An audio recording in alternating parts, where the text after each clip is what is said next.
Ya, ngibingelele-ke mlaleli ekhaya la kuLithi Radio. Umthofozi gidigidi-ke ubheke kwaMdluli. Sikhoma-ke sila endlini zomsakazo bathi-ke kwa-education eduzane nje neMajuba College. Nomnumzane la bathi-ke unobhala wayo-ke i-MK party-ke la esifundeni saseMajuba.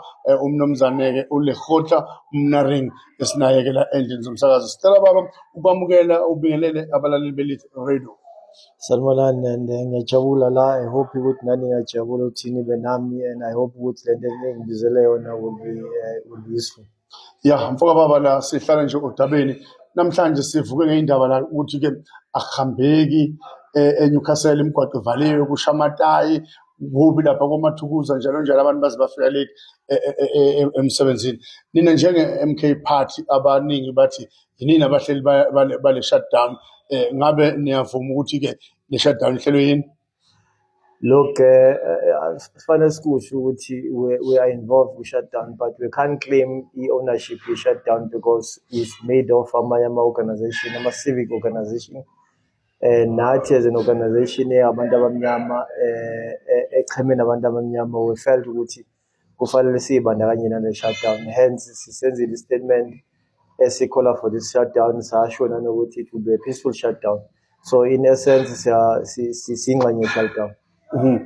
Manje uma sibuka la kakhulu sizolo i-statement beyiphuma kodwa eyiningi i-statement bengabhalwanga ngama-letterhead MK futhi bengabhalwanga ukuthi secretary Lekgotla enye nje ngiyayibona ithi on behalf of secretary Lekgotla Mnaring. Yini kufihlwe la? Look, ayikho into efihliwe. Wonke ama-communication aphuma ku-MK aphuma nge-letterhead and ye-MK, and akekho omunye uLekgotla ngaphandle kwami onobhala we-MK. So bathi-ke ngiyazi ukuthi umbuzo ungathi kukhona abanye abantu abathi nabo bayi-MK abathi abahambisane nale shutdown, abakwazi uyibiza nge-MK.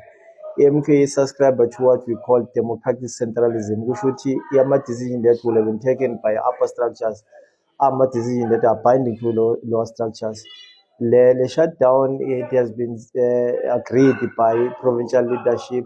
Izolo nje before kube khona shutdown, I spoken to the office la Secretary General.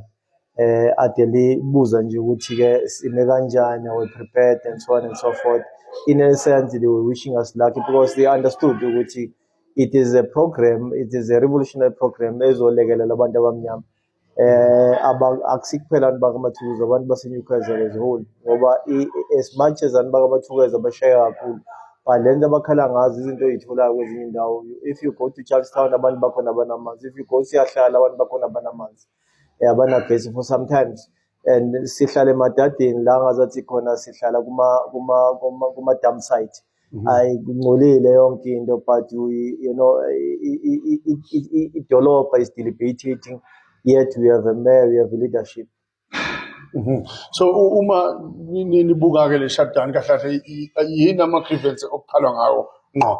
Look, we couldn't ukuthi sibe quiet uma kukhona into ukuthi the other day umayor appeared before i-committee, COGTA committee, kubonakala ukuthi kukhona imali lezi eyibaliwe o-28 million bama-toilet, ama-portable toilet, o-64 million be-yellow plant, yena nje umayor iphinde iqashwe kuyo. We couldn't be quiet.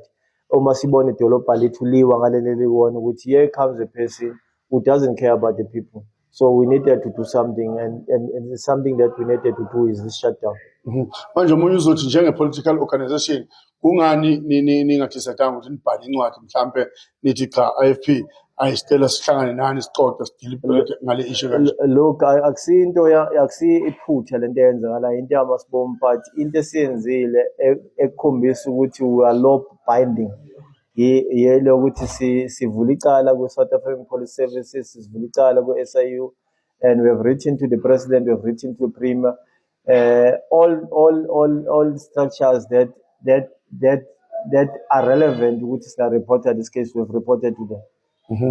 So uma ke senibuka ke sibonile abantu bephazamiseka ukuya emsebenzini, iy'ngane ezinye zingayanga esikolweni, nina nikubona njengento e-right ukuthi kudisturbe abantu uma ukuthi kunezinto enikhala ngazo, Ayikho- ayikho yini indlela e-right ebeningenza ngayo? ayikho i-revolution yakaba khona where there will not be any disturbance. There should be disturbance. Ayikho yakaba khona. So leyo ukuthi kuthiwa, I mean, kukhona lento esiyikhulumayo esibiza nge-rhetoric, which is a peaceful revolution. It can never be. It has never been history.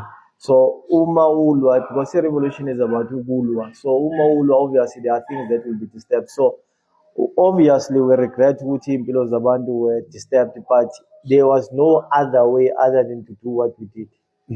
Sibone amanye amavidiyo lapha kaMathukuza abantu bebaleka kujahwana mhlambe namaphoyisa esekhona njalo njalo. Ukuthi nje abekho ababoshiwe kanjani? Baningi ababoshiwe, baningi abalimele.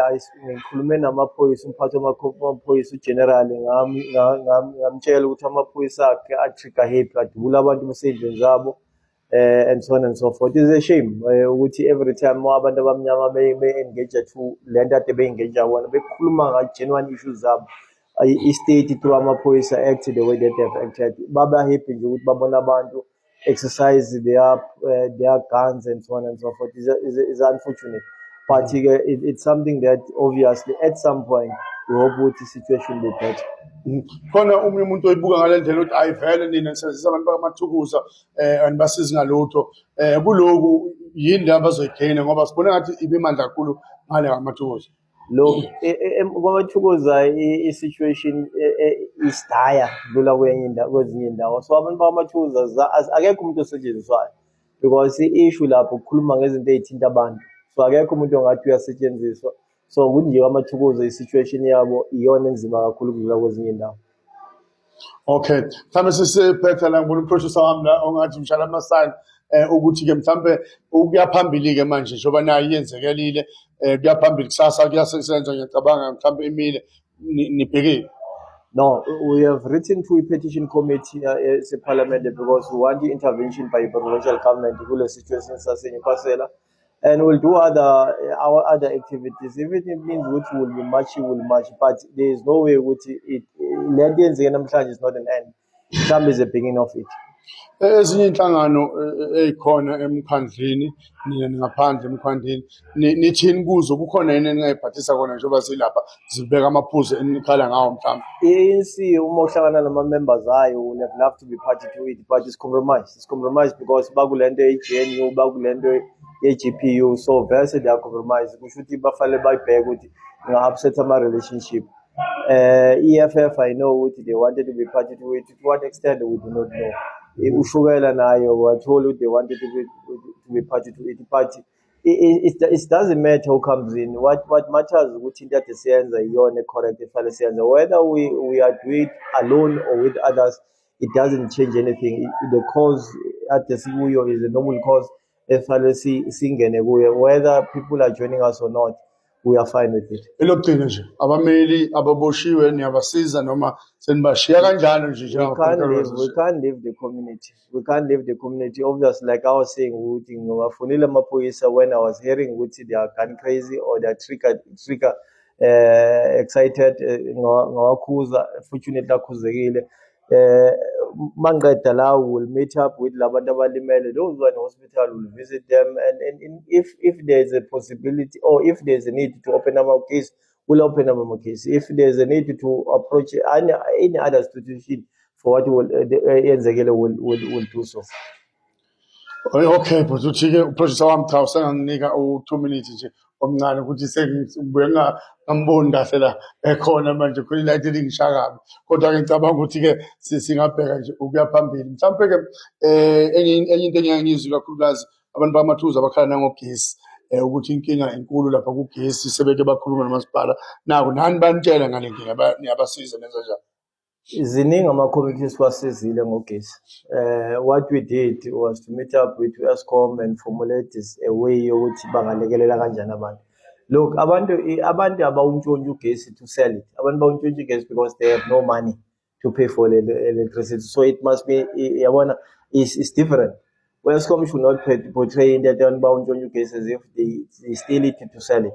They steal it because they want to use it. So we have to develop a system yokulekelela abantu laba abangenamandla ukuthi bakwazi ukuba nogesi, because it's their right ukuthi nabo babe nogesi. Basically nasinamathunzi about doing the same thing. Sinayo agreement that we have made, or we have approached ESCOM, and there are things that we are doing. Le onibona yenze we-ESCOM ezinye izinto, we are partly we can safely say we influence ukuthi zenzeke kanjalo. Le nto yama-transformer ukuthi irrespective of whether people are paid or not, ama-transformer must be installed.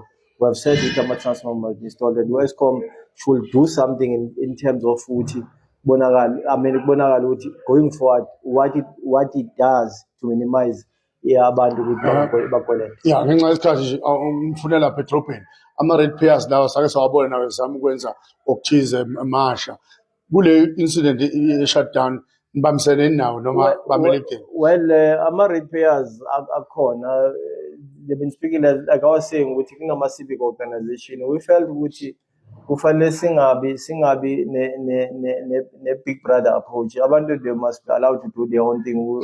Our understanding with nabo, they were too much today. Whether they did much or not, we do not know. But going forward, we'll meet them, and then now we will influence them.